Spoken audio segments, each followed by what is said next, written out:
Hi, we're New Year's Day, and you're watching Artists and News.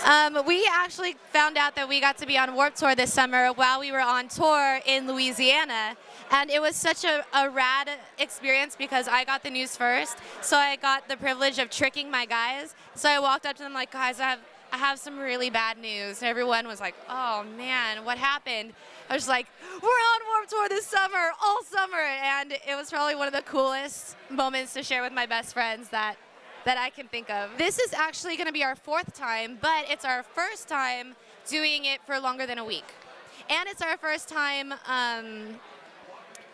our first time the whole summer, and we get to be on the AP Tilly stage, and we feel like we get to play with the big kids this year, so we're really excited. Well, the past 3 years, the past 3 times we've been on Warped Tour, we were still kind of small and just starting, so we did it in a van, which is basically just an oven on wheels. So this year we get to be in a bus, and you're not going to hear one complaint from me. It's going to feel so luxurious compared to our old van. We have an album that's coming out, I believe June 8th or June 11th, right before Warped Tour. We're not ready to reveal the name yet, but we're going to be announcing it soon. To compare it to our albums in the past, it's very different. It's much more rock, it's a lot heavier, and it's much darker. It does have a concept and a theme that we haven't revealed yet, and it does tell a story.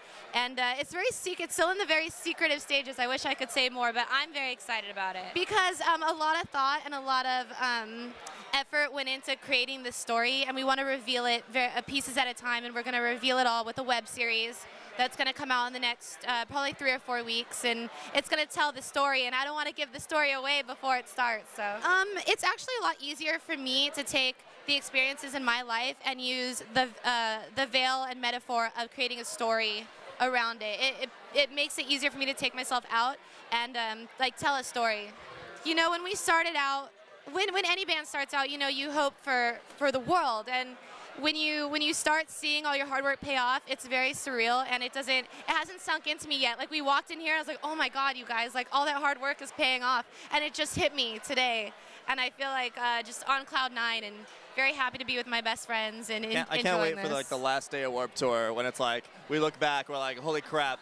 I don't want the last day. I'm gonna be sad. I just lost 30 pounds. I'm sunburnt. My skin's peeling off. Man. I can't wait for that. That's gonna be my favorite. I hate the last day of Warped Tour because then it's like the last day of summer camp, which is like the most cliche thing to say ever. But you say goodbye to all the friends you make over the summer, and it's like so sad. Kevin Lyman is an angel sent to us from the heavens. He's done so much for New Year's Day, and no amount of thank yous could thank him enough. He's been a big part of our dreams coming true, and that's more valuable than $1 trillion in this world. I would hug him. I'm going to hug him every day if I can.